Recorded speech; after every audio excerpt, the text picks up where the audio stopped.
Monica.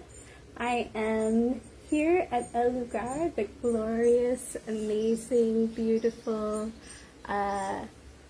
space, hotel, and nature reserve in Costa Rica. And I came here to work with some plants.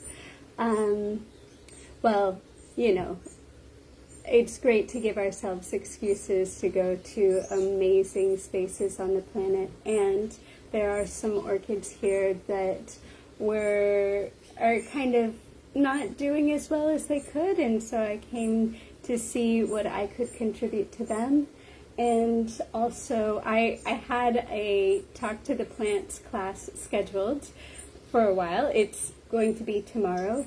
And so now I get to do that from here, which is just like, it makes me want to cry. It's such a gift. It's such a gift to get to be a part of something so beautiful, and that there are people in the world that I can talk to about talking to plants. You know, that is something that definitely, I kept to myself as I was growing up, realizing that it's not the kind of thing that most people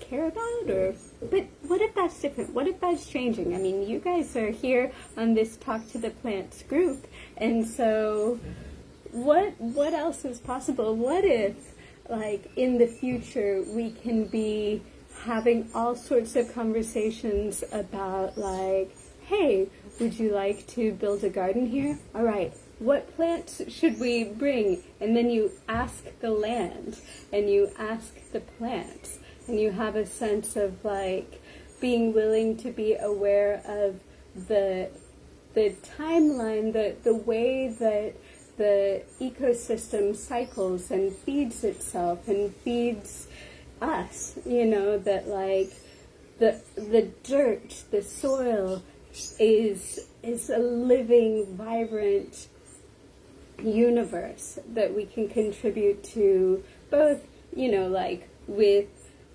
phosphorus and nitrogen and all of those things, but also energetically, and that your energy contributing to the earth and, like, unlocking all of the spaces where things have been so rigid allows for that malleability and that availability of nutrient flow, energy flow, whatever you'd like to call it, you know?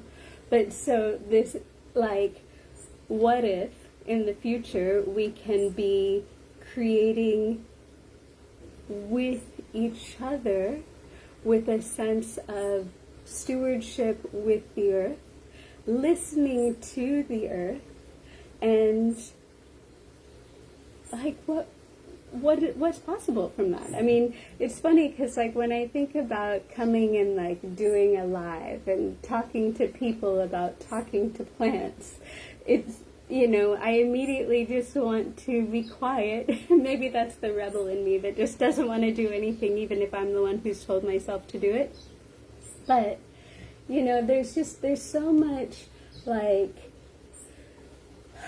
space and quiet and peace that we can be receiving from the land that we aren't necessarily so practiced in receiving these days, because we have so much stimuli, and there's so much kind of literal bombs and wars and fights and all of that going on everywhere. And so, like, talking to plants in a world that seems like it's really intense and there's a lot of this, like, life or death stuff going on, talking to plants can seem, like, frivolous, maybe.